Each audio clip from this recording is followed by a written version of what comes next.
Hello, everyone. Thank you so much for logging on to today's webinar. We're so excited to talk about a topic that is hot currently. We're going to be talking about flooding, stormwater runoff, and what trees can do to help the problem. This is the last session in the Certified Forest Advocate training series, and we are just so happy that everyone was able to log on today. We do have Lau Sharp in the chat box to help with any technical issues. So please do chat in there if you have any problems, if you can't see us, or if you can't hear us. My name is Lepetiuk, and we also have Francis Waite.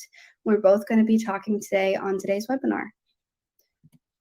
Before we get going, I do want to go over some housekeeping events on how the program works. We are going to be using polls in this presentation. The polls are on the bottom right-hand corner of your screen. You should see a blue dot that pops up on your screen now and shows polls.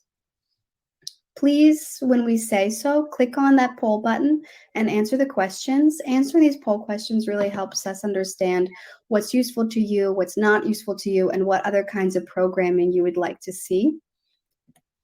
We also are going to use the Ask a Question feature of the software. And if you look at the blue dot again, it should be hovering over Ask a Question. Please do use that Ask a Question as opposed to the chat box to ask things about content throughout the presentation. And if you see a question asked that you really would like answered, there is a button, an up arrow to the left of votes. I don't know if you can see it here on my screen now. And that shows us that more than one person has the same question, and we want to get that answered for you at the end of the presentation. We are going to wait until the end of the presentation to answer all of the questions. Like I said, the chat box is on the right-hand corner of your screen, the bottom right-hand corner. And that's really where you can say hello to fellow people in the webinar. And you can also say, I can't see you, I can't hear you. Or you can give general feedback at the end of the presentation or throughout if you wish. So just to review, Ask a Question is to ask about content, and the chat box is really for everything else. Like we said, Lau is in the chat box and is going to moderate that. So a big thank you to Lau, as he's been doing that for all of these sessions. It's been a huge help to us. And with that, I'm going to turn it over to Francis Waite, who is going to say a quick thank you. Hi, this webinar series is supported by a grant from the U.S. Forest Service to the South Carolina Forestry Commission Urban and Community Forestry Program. I'm Francis Waite, the Urban and Community Forestry Coordinator. I want to say a quick thank you to the funders and participants of today's webinar, the USDA Forest Service, the South Carolina Forestry Commission, South Carolina local planners, arborists, foresters, urban forest volunteers, South Carolina board and commission members, and forestry advocates. Without your continuing interest and support, we wouldn't be able to provide this programming, so thank you for participating today. The South Carolina Forestry Commission's Urban and Community Forestry Program's mission is to help municipalities and counties build capacity in their own urban and community forestry programs. I want to welcome you all to our Planning Commissioner webinar series to give commissioners and advisory board members the tools to help you when having discussions regarding trees and urban forests. Today, we are looking at the ways trees can be utilized as stormwater management tools and giving you some ideas and concepts to consider in your decision-making process. Now, our speaker, Chris, is going to introduce herself. Thanks for being here today, Chris. Super. Thank you so much, Francis. So I'm Chris Lepetiuk. I'm with PLANGREEN, and PLANGREEN helps communities, local governments, land trusts, and developers all understand and harness the value of green infrastructure. We take a special interest in the codes and ordinances that are used in a community and how we can modify those to really make sure we get the most green infrastructure, trees, forests, natural resources in a community. We work with small communities, medium communities, and large communities all throughout the United States. And we just really believe in natural resources being a huge asset to our value of life in a community. Want to just make a quick mention about how this training came about. We spoke with South Carolina planners, foresters, arborists, community members, and board and commission members. And the feedback that we received was that it was highly desired that board and commission members have more resources about green infrastructure, about trees, about forests, about natural resources. And so we developed this training series. This is a pilot for us, and we do really want your feedback regarding this series. So please do provide that. We would really appreciate that. But it is designed to give board and commission members the tools they need to plan healthy and vibrant communities. And our biggest tool to do that in this series is trees. So we reviewed the ways in which trees can be used to achieve community goals, and that was in the first session. We talked about different case studies and how other communities have been successful. We also reviewed software and policy reports available to board and commission members. And all of those resources are on the South Carolina Forestry Commission's website, in addition to the recordings.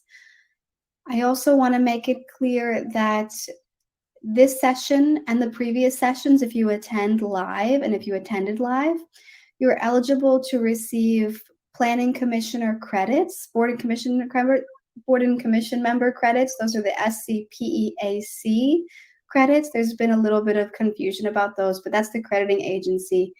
And all you need to do to get those credits is to just email me, and I can provide you with a certificate of participation. You can also receive ISA credits and AICP credits. The way to receive the ISA, International Society of Arboriculture credits, is to provide me with your ISA number and your name, and I can go ahead and file those for you directly. And the AICP credits, I can file them for you directly, or I can give you a certificate. So either way you choose to do that is fine. Just be sure to let me know that you're seeking credits and which kind of credits you're seeking. As we said, this is the final session in the training schedule, and this was a pilot. So we went over all of the urban forestry benefits. We provided case studies. We looked at how, and we had guest speakers on how urban forestry has been integral in other communities. We provided software reports, program information, to how to make planning decisions that protect the urban forest. We also took a look last time at comprehensive planning, the comprehensive planning process and subdivision ordinances. Today, we're going to take a look at flooding and stormwater and how trees can be used to reduce stormwater in a community, reduce and filter, and different codes and ordinances that can and should be modified to really reduce flooding and stormwater runoff in a community. So before we get going in that, I just want to again reiterate that if you participate in 3 of the 5 training sessions, obviously this one included, you can get this certificate of completion. So please reach out to me if you would like that certificate. I will also go through the attendance and email people individually with your certificate, but just in case I miss anyone, please do reach out to me. My email address is going to pop up in the chat box now, and it's also going to be at the end of the presentation.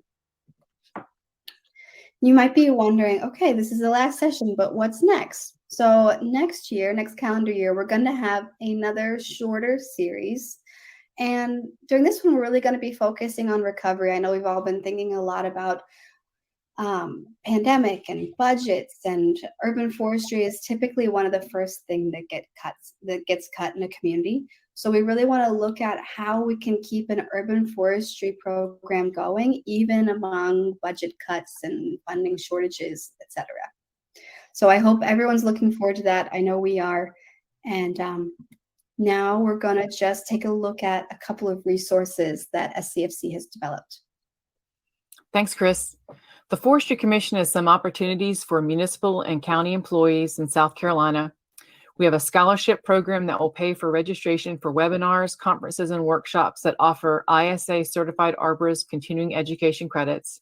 Please go on our website to find the scholarship application.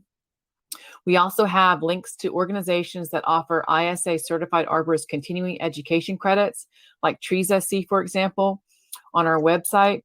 Trees SC is offering a fall South Carolina arborist workshop on September the 23rd. Also, the South Carolina Forestry Commission and ISA are offering an ISA certified arborist 2-day prep course class on October 5th and 6th. We have the Planner's Forest Toolkit available online on our webpage, Urban and Community Forestry webpage, under Green Infrastructure Projects. This guide is a resource for communities to help build capacity in urban forestry programs and provide urban forestry policy answers for South Carolina. It's intended as a reference guide to address the needs of planners, urban foresters, and policymakers from beginner to expert. We also have a new sample tree ordinance and sample requests for bids and proposals regarding tree inventories, canopy mapping, or management plans for communities on our website. In October, we are offering a grant opportunity for municipalities and counties to create urban forest management plans. So please check our website out for more details to come on that grant opportunity. We are providing the link to our webpage at the bottom of the presentation below. Now, Chris is going to go over our agenda today. Okay, super. So today we're going to be taking an in-depth look at the way that trees help us take up stormwater. And why do we need trees in the first place? Why don't we just, take up enough stormwater without trees? And the answer is that we could, but trees are really well adapted to do that. They've been doing that for forever. How exactly do trees help take up stormwater? And we're going to go through that. We're also going to go through some tools that enable trees to take up more stormwater in our communities. Because we cannot just plant trees everywhere, we have to be strategic, and we have to have our codes, policies, and ordinances, our standards, our enforcement, all in line with taking up more stormwater in our communities. We also have to have some engineering systems that help us take up stormwater, because trees are not very good at growing in urban environments. Not all of them, at least. There are some trees that are very good at growing in urban environments, but if we plant only those, then we don't have very much biodiversity. We're also going to take a look at some digital calculators that are available to help us calculate how much stormwater trees take up, how the amount of nutrients that trees take out of our water systems, and that really help make the case for trees. I'm going to say up front that that is not the majority of our presentation. The majority of our presentation is really on what can a community do strategically, programmatically to take up stormwater, to take up more stormwater with trees. So let's go ahead and jump in. So here's kind of the need for trees. Why do we need them in the first place? Well, we need them because there's a heck of a lot of water. In South Carolina, there's a heck of a lot of coastline. There's approximately 900 square miles of coastline in South Carolina that's in the 100-year coastal floodplain. And obviously, there's a whole bunch more in the inland floodplains. And there's a heck of a lot of people living in those places where there's a risk of flooding. 210,000 people at an elevated risk of inland flooding, and 229,000 people at risk for coastal flooding. And by 2050, there's an additional 50,000 people that are projected to be at risk. That's just the people living in elevated risk of flooding zone. That's not really talking about kind of flooding that happens because of a storm when everyone gets impacted by that storm. So we need trees to help take up some of that stormwater. And we want to definitely say that trees are not the only thing that can take up stormwater. And we also want to be clear and say that we are not going to propose that if we just plant more trees, there's going to be no more flooding, there's going to be no more storms. That's not going to happen. There's still going to be flooding. But hopefully there will be less flooding and there will be less damage. In addition, some of the things that we're going to talk about is using trees well. So how do we make sure that our trees are planted well so that when storms do come through, that we're not going to have a lot of damage from the trees themselves falling over. Also want to be clear that trees are a tool, but they cannot solve everything. We've put a lot of impervious surface on our cities, in our communities, in our towns, cities, and a tree will definitely help with it, but it's more than just an environmental issue of having impervious surface. So the trees are definitely a huge tool, and we will use them as a tool. Now let's go ahead and keep going and talk about why trees are such a good tool for us. Why are they part of our solution to having a lot of stormwater, to having a lot of storms, to having a lot of flooding, etc.? Trees are part of the solution because they're engineered perfectly, like us, like we are engineered perfectly. And trees are also, they've been adapted to their environments. They are great at doing what they do, which is improve water quality and take up stormwater. So when the rain is falling, the rain is hitting the leaves of the tree, and the tree canopy is intercepting that rain. It's intercepting it, it's slowing it down. It's allowing it to move more slowly through the system and infiltrate into the soil. Also, if you manage trees the way you should by letting some leaf litter be on the ground, by giving the tree enough space to grow, you're going to have the tree roots are spreading out wide. They're also going to take up water as it's raining. And leaf litter is also going to slow down that water. And this is going to really help, again, get water as opposed to sheet flowing off the site. You're going to get it into the ground. And then if you have a reduced volume of water that is running off the site because more of it is going into the soil and into the groundwater aquifer, then you have less scouring of streams. So that water is not flying off, hitting the streams, scouring it out, and being part of the erosion of the stream. So this is really critical that the tree is able to slow down the water and get it infiltrated. Now, what we did in our method is we took a look at kind of the heavy hitters in how do you use these trees to take up stormwater, and we identified 3. So the first one that we noticed, the first big aspect was codes, policies, standards, and I'm going to include in that goals. And I'm going to include in that documents.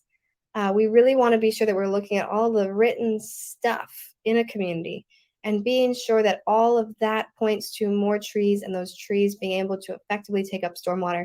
Because as we identified in session 1, it's not just about the goals. It's not just about the stormwater, right? Like that's an important aspect of a community, but the trees are contributing to so much more in a community, to a quality of life, to air quality, to reduce crime, all of these things that a tree really helps you do. Even down to increasing test scores because people are calm, they're able to think. These are really things that we want to see in our community, and trees are part of the answer in a couple words. The second bubble that we want to look at, the pink one, are built landscape methods, and that's a term for the engineered systems that can help get more trees into our communities. So in that, we're looking at things like SILVA cells, things that aren't just putting a tree in the ground, making sure it's planted well, but it's kind of helping that tree along and helping it adapt to our urban environments, because our urban environments can be pretty harsh. It's hot. There's not a lot of water usually. And it fluctuates from really hot and really dry to really wet.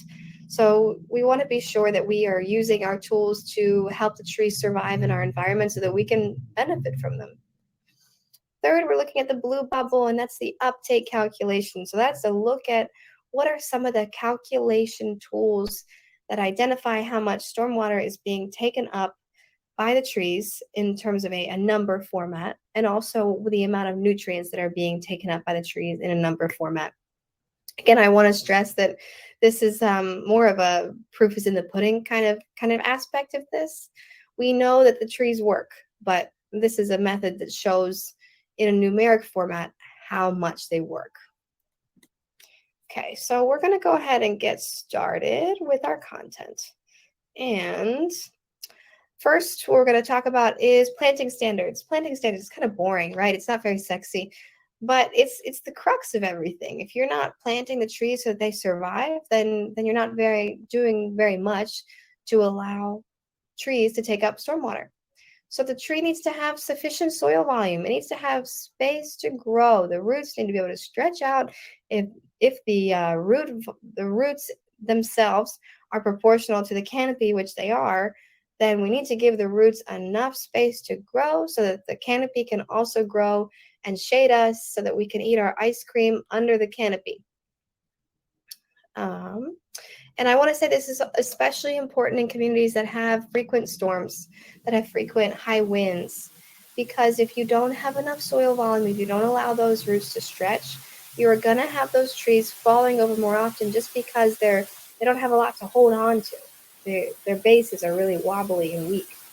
So you need to be sure that they have enough to hold on to so they won't blow over. Second, the tree should have a healthy base structure. And what that means is that the tree should be growing in something that is good for it. Many trees struggle in things like tree grates because the tree can start to grow into the grate, which is girdling the tree, or things like weed whackers hit the tree, and that causes a lot of damage to the living part of the tree. And it's just it's your investment, and if you are not putting it in the healthy base structure that allows it to grow, then you're not going to realize your investment. Third, you need to have enough porosity to allow the water to enter the soil. So the soil needs to be porous enough that water can get in and access the tree. Everything needs water to live. I need water to live. You need water to live, and so does that tree. So we want to be sure that the tree is getting water to its roots. And again, that's part of our stormwater solution, because what we want to do is uptake the water. So if we're not allowing the tree to take up the water, then we haven't really achieved our goal. Now, on the flip side of that, we need the water to get in, but we also need it to get out. If you and I sit in water for a long time, we will have a foot problem.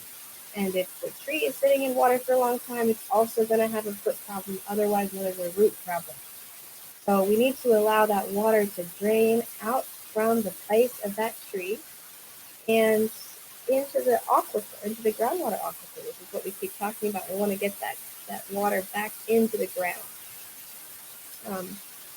Finally, we want to be sure that we have quality nursery stock. Nursery stock is the beginning. If we don't get that right at the beginning, we run into a problem. We want to be sure we're not seeing girdled roots. We want to be sure that the color of the leaves is healthy, green, vibrant. Because we want to put the best in the ground. We don't want to start out with an unhealthy tree, because we probably have an unhealthy tree later down the road. And again, if you have a question about nursery stock, this is really a question for your local arborist, for your local urban forester. They know this stuff. They know where to go. They know where to get the best trees. Now let's go on to tree protection ordinances. Tree protection ordinances cover a lot of stuff, right? One of the things that they cover is protecting desirable trees, whether that be by species, by size, by landscape value, whatever that is. Many communities start with size. So if it's a size of, for example, 12 inches CBH or more on a site, you have to protect it with that 66. Others, it might be a tree that just provides a lot of landscape value. So if it's an important site, let's say, for example, like City Hall, then the trees that are there have a higher value, presumably, because it's framing a beautiful building. This all should be taken into account, not just what is the tree. One thing that I think is a really good idea is requiring a level of tree canopy coverage that is in line with current municipality goals. So that tree canopy coverage should be based on the setting that it's in. Is that a residential, high density residential, low density residential? Is it commercial? And that number should never, ever, ever be zero. Every setting needs some tree canopy coverage. In the Southeast, there are parts of the United States that it should be zero, but this is not it. And if you have questions about that, I'm going to refer you to session 2, where we talked about some of those things, how you can require tree canopy coverage percentages. Another thing that we want to look at is protecting historically or setting specific trees on both public and private properties. So this can be a beautiful view, or it can be a historic location, something where the trees add more value than just what meets the eye. Should really be included in your tree protection ordinances. And finally, we need to adequately protect trees during construction. If we're counting our tree as a stormwater mechanism, which it is, then we need to allow that stormwater mechanism to function. That doesn't mean like hitting it breaking it and then say it's taking up stormwater. No, we need to protect it. We need to have tree protection fence, high tree protection fencing, sturdy tree protection fencing. We don't need to be putting materials or like construction materials or dirt up onto the trunk of the tree. So that is really, we need to protect trees during construction. That should be a critical part of your tree protection ordinances. Now I'm going to head over to street tree ordinances. In your street tree ordinances, there should be requirements for public and private developments to plant street trees, not only on the site, but also along the street. And they should be at every X number of feet. We should be outlining that for developers, not just leaving it up to chance. So the recommended spacing is 35 to 45 feet. So whatever makes sense for that species, for that community, whatever it is, you need that to be a requirement based on a footage. In addition, we need to have our street tree ordinances pointing to planting standards that allow enough root space and that allow the tree to take up enough runoff, enough stormwater runoff. So if we have an example of this would really be the stormwater planters that I'm going to talk about a little bit later. But you want to definitely be sure that you're allowing the trees to do their jobs, especially street trees. If you're going to be having a lot of sheet flow, you want the tree to be allowed to take up some of that. And again, you want to have a special focus on economically important streets and unique views. If you have a really important commercial corridor, if you have a main street that you're looking at, you need to be sure that that is identified as a place that you have. First of all, you need enough street trees to make that even more beautiful. You know, we remember from, I believe it was session 1, we were talking about the fact that trees add to value of a property when people shop more. People shop more when they see an alley of trees. They spend more, you know, on their goods, things like that. So we want to be sure that we're adding to that. Now I'm going to keep going. So now we're going to take a look at our landscape ordinances. Our landscape ordinances are funny things.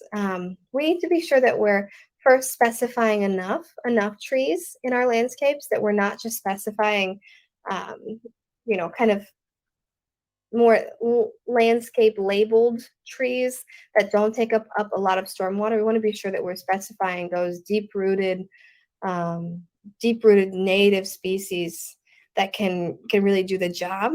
And I've jumped to the end here accidentally, but that's okay.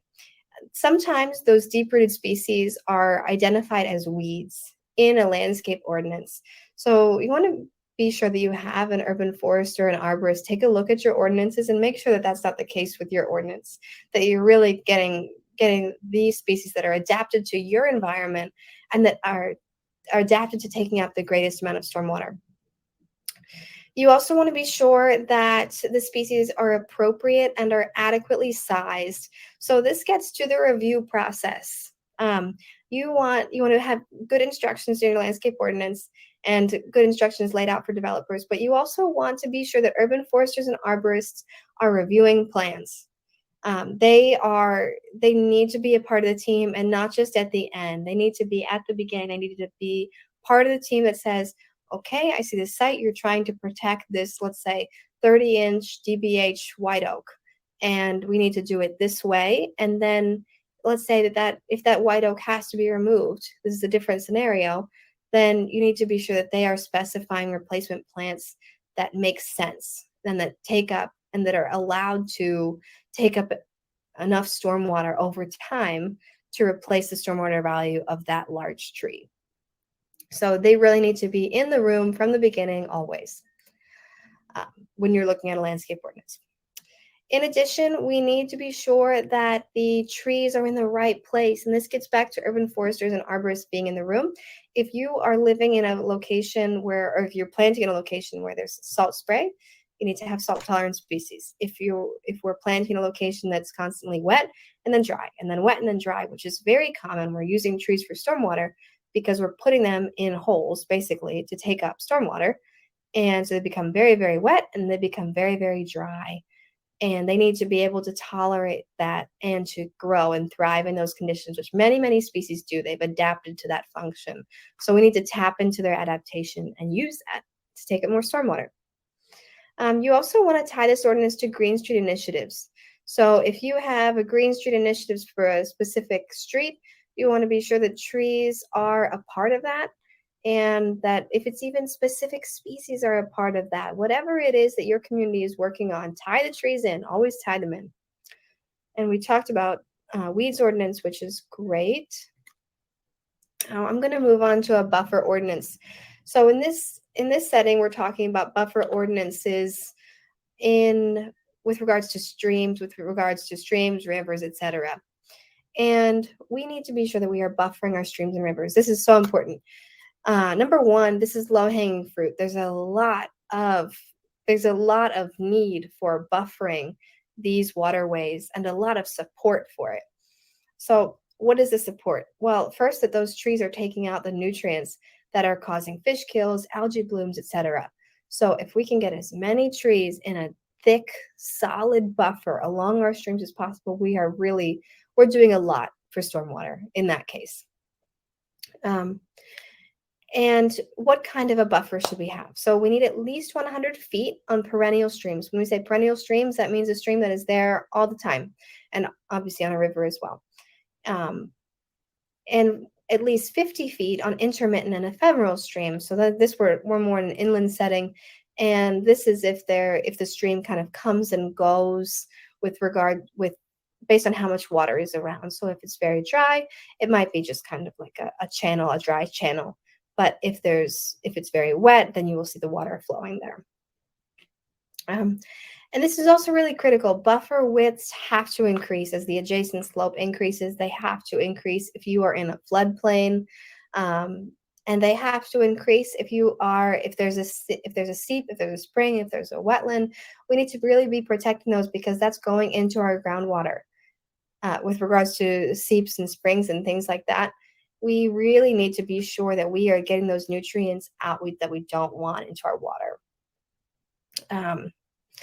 We should also be specifying native and shade tree vegetation. We don't want to be seeing we don't want to be seeing a holly in there, for example, because that's a landscape plant. So we do not want that in our buffers. We need the native species that have again, they have adapted. They've adapted to this climate, this environment, and they know how to take up as much stormwater as possible in those settings. So buffer, that's huge. I think that this might be one of the most beyond standards. This is probably the next one that all communities should work on. And then once they have this in place, move on to the next thing. Also, if we're talking about buffers, we want to be buffering conflicting uses with species appropriate screening trees. It's another low hanging fruit that, someone doesn't want to see let's say the mechanic shop, behind their backyard, whatever it is. You can really use trees as a way to buffer, just being sure that you're planting them properly and that you can get the greatest value for stormwater. Okay, parking standards and ordinances. I don't know how many of you have been in a beautiful parking lot, but I can honestly say that they've been few and far between. Most of them, I'm just trying to get out of my car and get to the store and escape the terrible parking lot. So parking lots are notoriously just big expanses of parking spaces with not a lot of greenery in them. But it doesn't have to be like that, and it's actually quite it's another low-hanging fruit to get trees in, because we know that parking is a large impervious area, and that's generating a lot of stormwater runoff because there's no infiltration. So instead, we need to be infiltrating that water on site. So what you can do is use maximum parking space requirements as opposed to minimums, so that you are not getting these kind of oversized parking lots that people, the only cars in the first quarter right around the building. That's kind of silly. We don't need that. We want to be sure that we're not putting too much parking in our communities. Also, we can reduce the minimum parking space area size. Some person drives a 4-door sedan. Some person drives a Nissan Fit. some person is driving a gigantic pickup truck. So they need different sizes of parking spaces. So we want to be sure that we're reducing the parking area size for some spaces and leaving them large for some.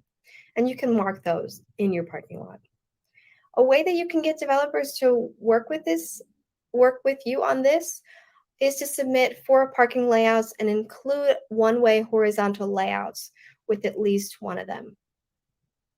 And what this does is it really allows you to take a look at several different layouts and figure out what makes the most sense for that community and what utilizes the littlest space and gets the most amount of parking without it being an annoying mess. You don't want to cause a frustration for someone, but we also don't want to have too much impervious surface. And lastly, and I think most importantly, is we want to be sure that we have recessed parking area. So we want to have a dip where the trees can be planted. This is critical because otherwise all of the water is running off the parking lot, usually into a pond somewhere on the edge of the parking lot. But instead, we can treat that stormwater on site. So again, we really do want to be confident and sure that all of our vegetated islands are recessed as opposed to mounded, so that we can really get that stormwater in there and infiltrated into the ground.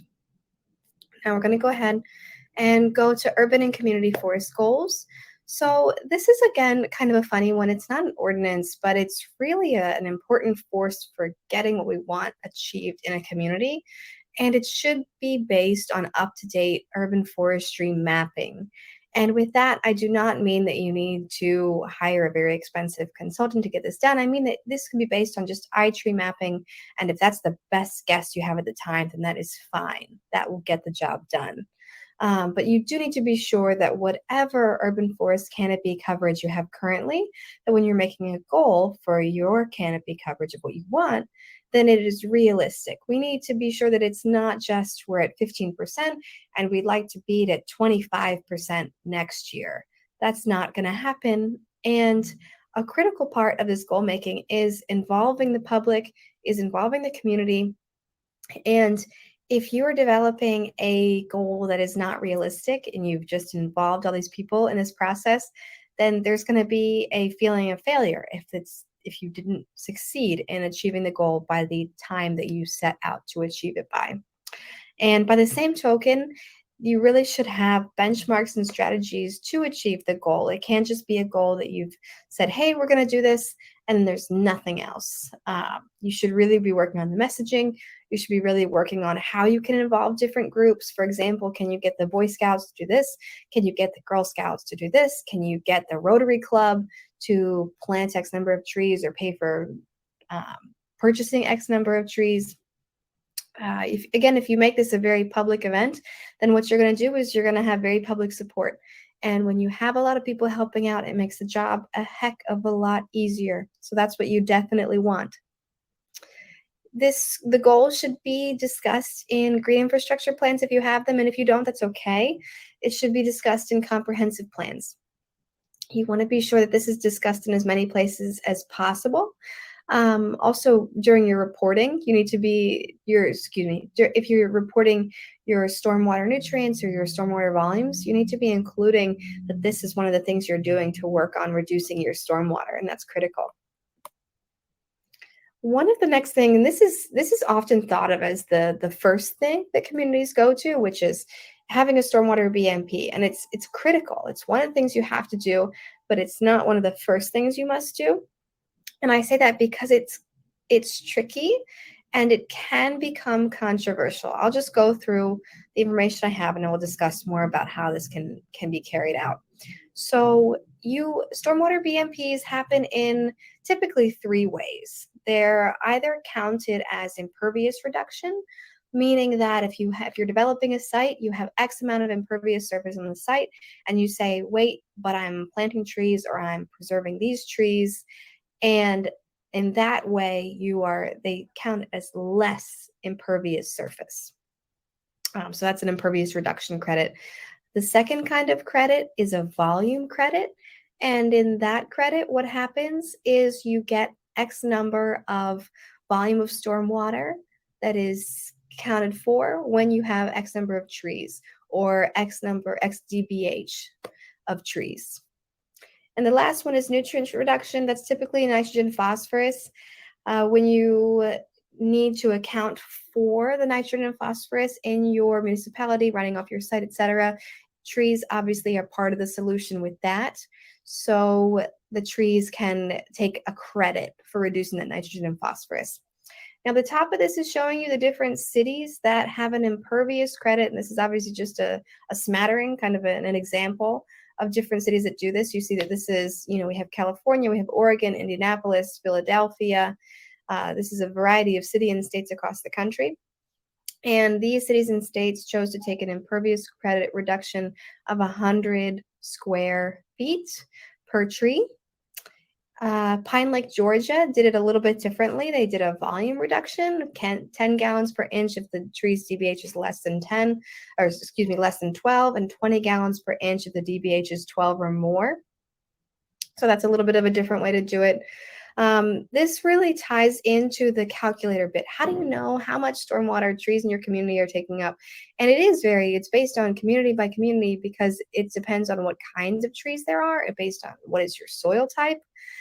So it's not a one size fits all, and communities really do need to dig deep and figure out what kind of a crediting system they would like to use, and what kind of and how much stormwater the trees in their community are taking up.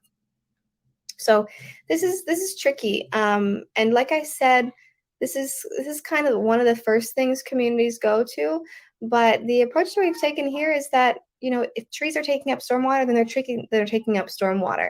We should definitely use trees in our BMPs, and it's going to help if we have a calculation for this. But it's not the first thing that you must do. Now, the next thing that we're going to go to are the built landscape methods.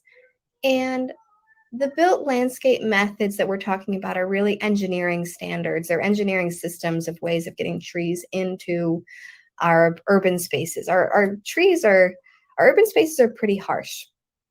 So, if we see the picture on the left, we see this tree that has its roots going under what was the sidewalk there. They've pulled the sidewalk up, presumably because that tree has been pushing up on the sidewalk for some time. And the tree was trying to access the lawn on the right-hand side. It needed either more soil, looks like it needed more soil. Maybe it needed more nutrients. Maybe it needed more water. But whatever it needed, it was going under the sidewalk and over to the lawn on the right-hand side to get what it needed. So again, trees are not very good at living in our kind of harsh urban environments. And to the right-hand side, we see palm trees that have fallen over. This is after a hurricane. And what we see is that these trees, first of all, didn't have enough room to grow. And this might be why they have fallen over during this storm. I know that palm trees they're technically grasses, and they fall over more often than other kinds of species just based on their anatomy. But no matter what species it was, really need to be sure that we're giving trees the boost they need to survive in our urban spaces. So the first thing we're going to look at are SILVA or soil cells. SILVA cell is a trademark. It's a name that Deep Root, the company, has been using. But the general name for this technique is a soil cell. So if you look to the picture on your right, you see that there are these kind of pillars. And in between the pillars is going to be a soil matrix. So it's going to be soil that can help support the growth of the trees. And then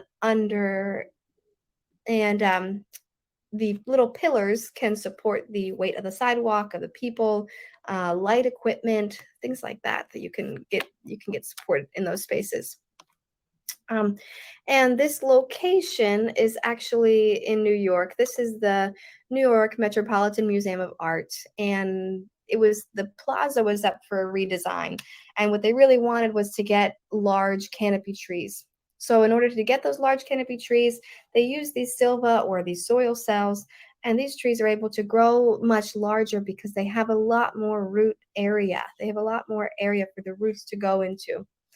In addition, they were able to get much more water into these spaces. They've piped it so you can get the water in here.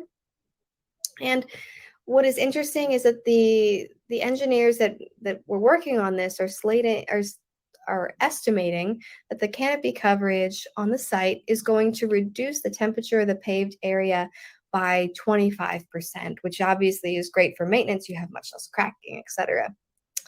And I just want to make the point that this method is expensive. So it should really be used in a setting where it's very important. Either it's a commercial setting or it's a historic setting. It's important for the town's character, the city's character.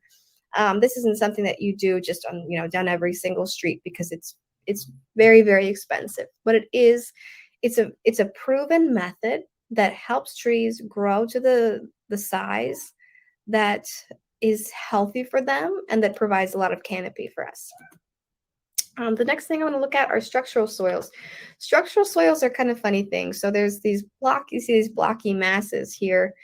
They are gravel, crushed stone, not very large, about 1 inch in diameter. And then there's a soil matrix in between the crushed stone. And that soil matrix is really where the tree roots are going to grow. And this goes underneath of the sidewalk and allows the trees to grow underneath the sidewalk and not push it up, because they're getting what they need there.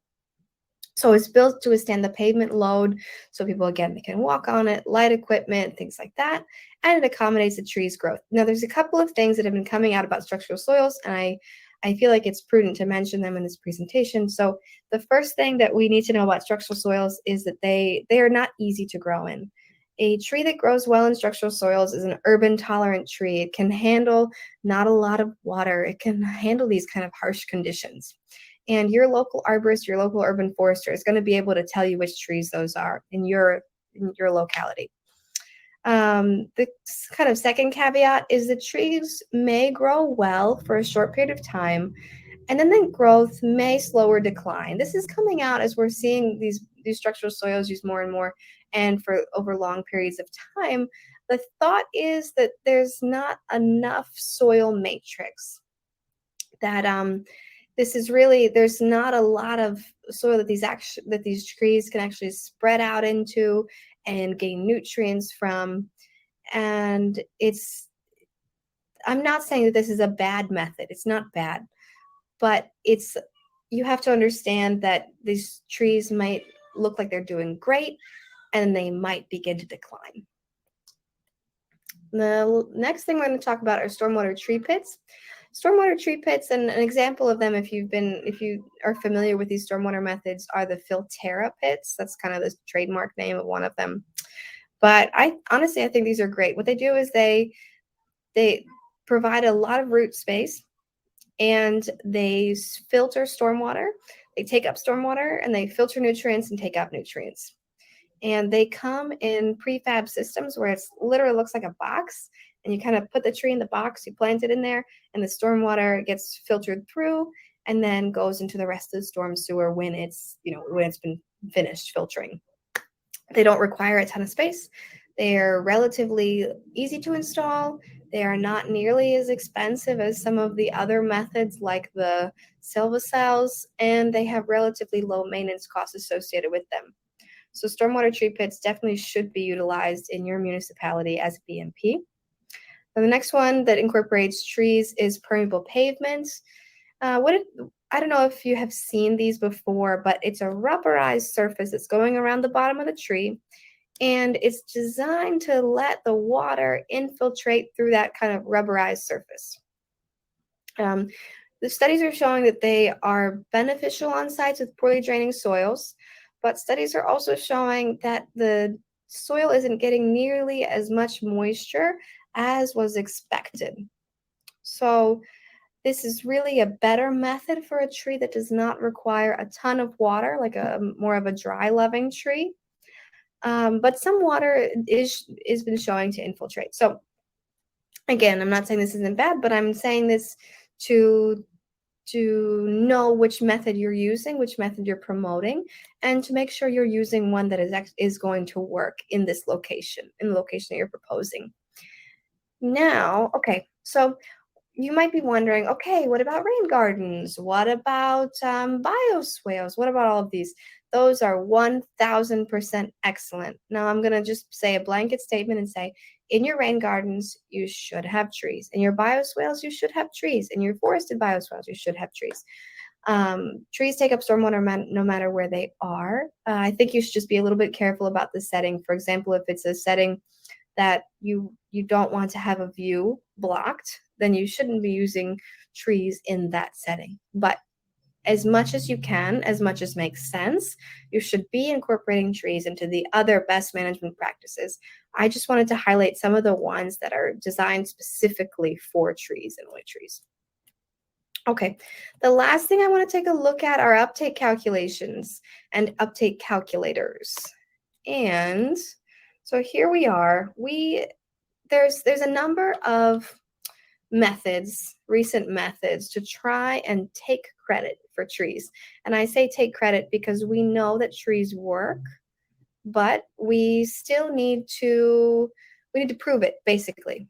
And if we want to be taking credit for stormwater, then we need to know how much stormwater trees are taking up. And I'm also going to say that these methods, they're still being reviewed, and I'm sure there's going to be more and more of these coming out. So this is kind of a case where you use the best of what you have, and as more comes out, then you use that as well. But here's kind of what's on the market right now.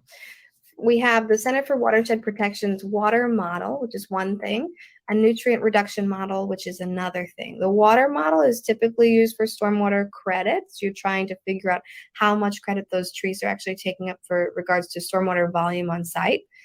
And the second is a nutrient reduction model. So how much nitrogen and phosphorus those trees are taking out of the system and not pushing forward into the streams and into our waterways, et cetera, et cetera.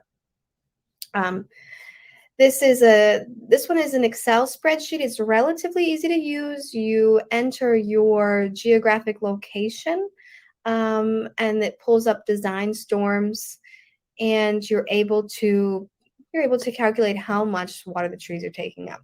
So I definitely recommend taking a look at that one. The next one that we looked at, which is here, the National Stormwater Calculator. We actually took a look at this tool in session 3. So if you missed that session, go back to session 3 and take a look at it. This calculator was developed by the EPA, and this is the really neat one where you can outline your site, and then you can use different stormwater methods, like stormwater uptake methods, some of which include trees, to figure out how much stormwater on that particular site is being taken up. So I would say that this one is very, very user-friendly, which it definitely has it going for it.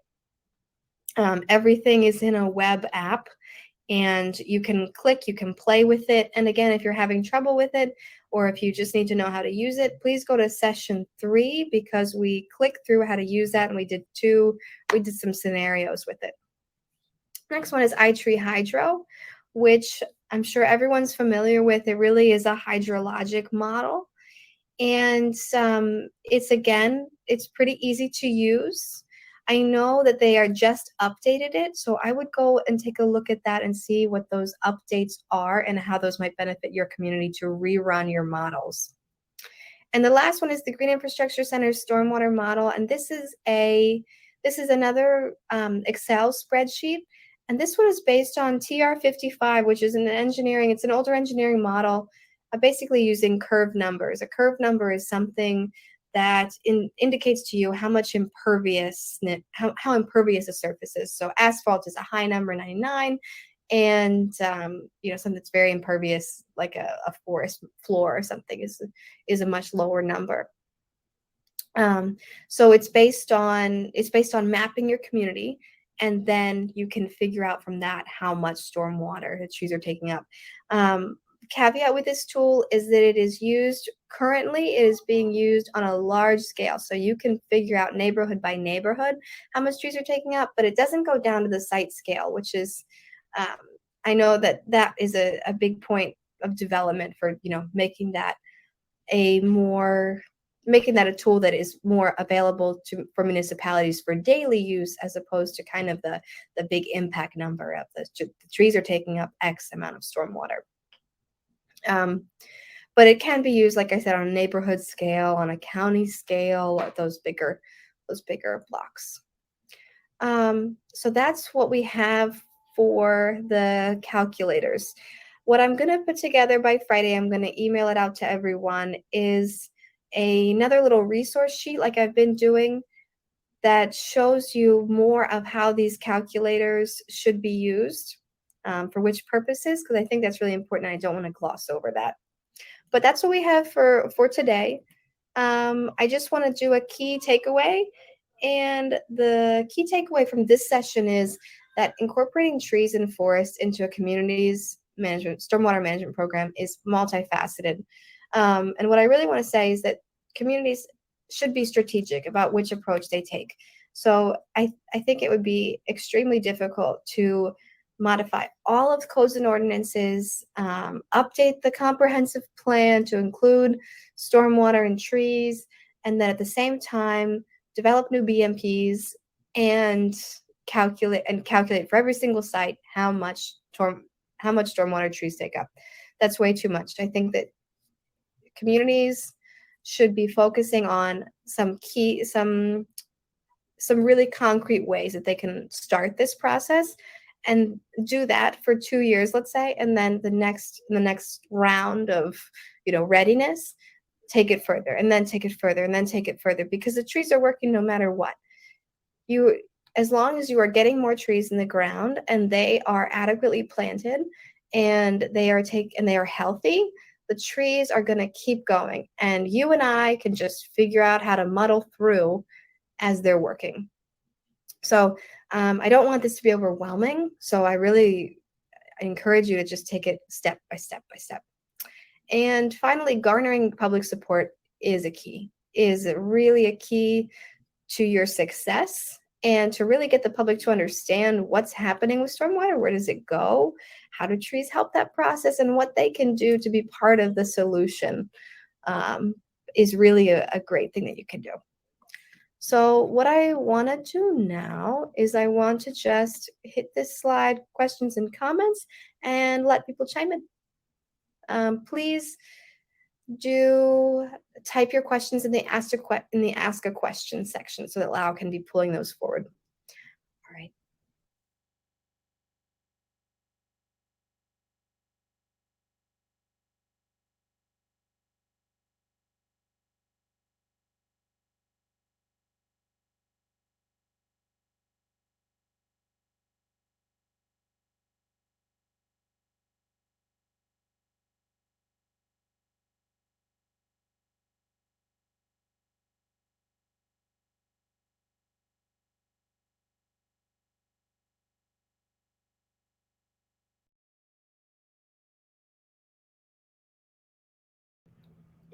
Hello, everyone. I apologize for the flipping. I'm just getting a different tab up real quick. What I want to do real quick is make sure that we do have time. Oh. Hello, everyone. I apologize for the flipping. I just want to make sure that we do have time for the questions. Also, Eileen had asked about an example. So let me kick forward to the end of the presentation to the questions and comments.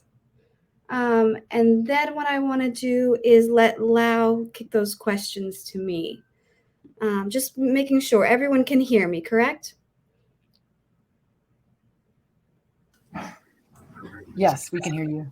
Okay, super. Yep. Super. So I'm just taking a look through. Looks like we're getting some of the questions answered in here. The one that I saw was the BMP calculations. And then I see from Brett, are there standards for community residents who are interested in replanting trees along street rights of way? So Brett, if I can just ask you, if you don't, Brett, can I pull you on screen? Would you mind?